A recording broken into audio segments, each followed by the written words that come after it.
Hello everyone, আসসালামু আলাইকুম। সবাই কেমন আছেন? আশা করি সবাই ভালো আছেন। আজকে রান্না করব হাঁসের মাংস। শীত আসছে আর হাঁসের মাংস খাবো না তা কি হয়? তাই চলে এলাম হাঁসের মাংস রান্না নিয়ে। প্রথমে একটি পাত্রে তেল দিয়ে নিলাম পরিমাণ মতো।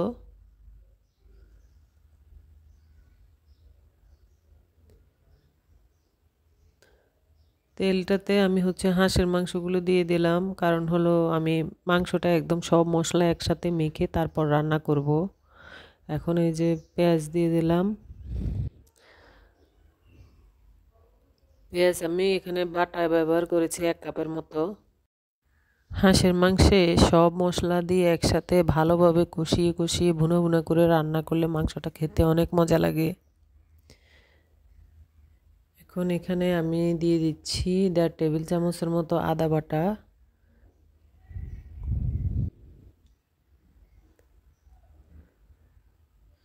1 টেবিল চামচ দিব রসুন বাটা, ধনে গুঁড়া দিলাম 1 চা চামচ, মরিচের গুঁড়া দিব আমি 2 চা চামচ। হাঁসের মাংস একটু ঝাল ঝাল হলে খেতে বেশি মজা হয়, তাই মরিচের পরিমাণটা একটু বেশি দিলাম। হলুদ 1 চা চামচ, লবণ স্বাদ মতো। আর এখানে গরম মশলা ব্যবহার করলাম আমি আমার ঘরে বানানো গরম মশলা। এখানে জিরা, দারুচিনি, এলাচ, তেজপাতা, লবঙ্গ, তারপরে গোলমরিচ, সাদা গোলমরিচ, কালো গোলমরিচ সব কিছু একসাথে মিক্স করে, জায়ফল, জয়ত্রী, কালো বড় এলাচ সব কিছু একসাথে দিয়ে আমি মশলাটাকে ব্লেন্ড করে নিয়েছি। এই জন্য আমি আলাদাভাবে আস্ত কোনো গরম মশলা ব্যবহার করিনি। এখন শুধুমাত্র সব কিছু কষাবো, ভালোভাবে মিশিয়ে কষাতে থাকবো। একদম কষানোর উপরে মাংসটা ভালোভাবে সেদ্ধ হবে। মাঝে মধ্যে যদি পানিটা শুকিয়ে আসে তখন সামান্য পানি দিয়ে দিয়ে মাংসটাকে কষাতে হবে। এভাবে মাংসটা সেদ্ধ আসবে। আর হাঁসের মাংস সেদ্ধ হতে অনেক সময় লাগে।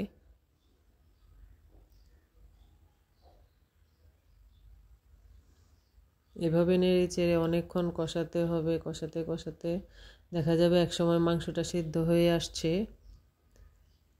আজকের মাংসে আমি আলু ব্যবহার করব, যেহেতু আমার বাচ্চারা আলু খায়, আলু পছন্দ করে। আর নতুন আলু দিয়ে হাঁসের মাংস কিন্তু অনেক মজা।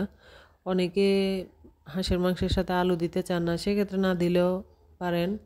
আমি অনেক সময় বেশি করে যখন রান্না করি তখন দেখা যায় আলু দিই না, কিন্তু বাচ্চারা আলু খেতে পছন্দ করে, তাই আমি এখানে আলু দিয়ে দিলাম, নতুন আলু। এখন আলু দিয়ে আবারও ভালোভাবে এগুলোকে কিছুক্ষণ কষিয়ে নেব। হাঁসের মাংসটা কিন্তু 80% সিদ্ধ হয়ে গিয়েছে। এখন আলুর সাথে সিদ্ধ হয়ে যাবে আরও ভালোভাবে। যখন আলু সিদ্ধ হবে তখন মাংসটাও একদম পারফেক্টভাবে সিদ্ধ হবে। আর কে কীভাবে হাঁসের মাংস রান্না করেন সবাই অবশ্যই কমেন্টে জানাবেন। এখানে আমি ফুটন্ত গরম পানি দিয়ে দিলাম ঝোলের জন্য, সাথে মাংস আলুগুলোও সিদ্ধ হয়ে যাবে।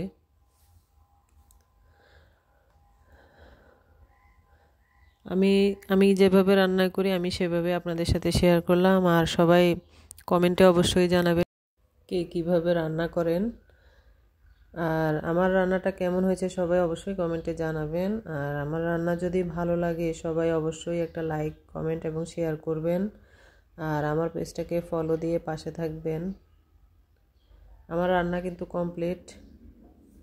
যে আমার রান্নাটা কেমন হলো সবাইকে রিকোয়েস্ট জানানোর জন্য। আর আজকের মতো এখানেই বিদায় নিচ্ছি। আল্লাহ হাফেজ।